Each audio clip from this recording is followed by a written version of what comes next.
Greetings, connoisseurs of chaos and epic fantasy fans. Very short video to show the unboxing of Destiny of Queens. This is the second box or sets of boxes that have arrived, so I thought it might be interesting for you to see the process, the book itself, and all that malarkey, as they say. So, delivered by Amazon. It says Prime on it. In actual fact, I did have to pay the postage.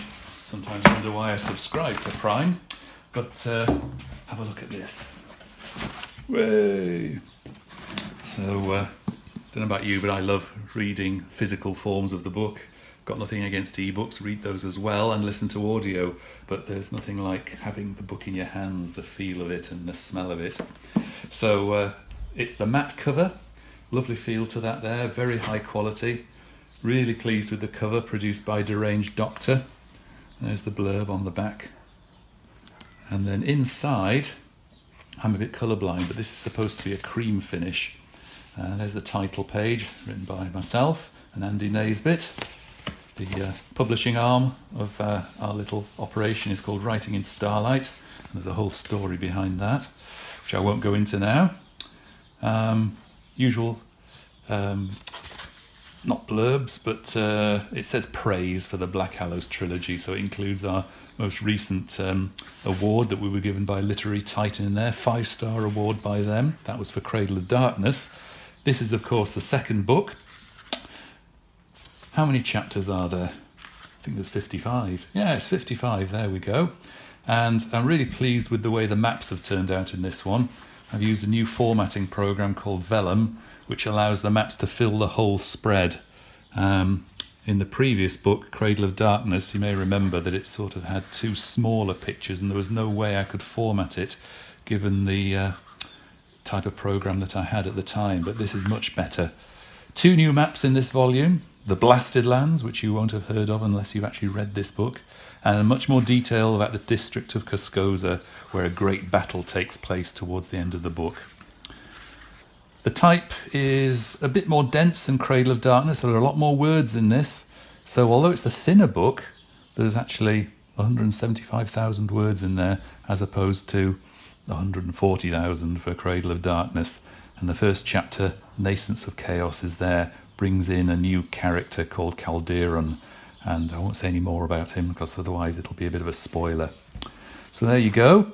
Towards the end of the book, helpfully, like we did with the last one, there is a glossary of characters, so you can actually keep track of who's who, all arranged alphabetically, and I believe there's a cast of some 75 characters in there from the various allegiances of Cuscozians, Dragon Riders, the Gigantes, and of course the mischievous Caldorans. Also, at the request of beta readers, to help you keep track, there's a bit of a history about Cuscozia and how it came to be in the various tribes that amalgamated under the rule of Cuscoza. Caldorans, there's a lot more detail in here about the different tribes there, the leaders, the various factions. Also, a bit of lore regarding the Dragonians and how they came about in terms of the gods, and it all started with a crypto-humanoid ancestor here. A little bit about the dragons, the various breeds there, in case you get confused.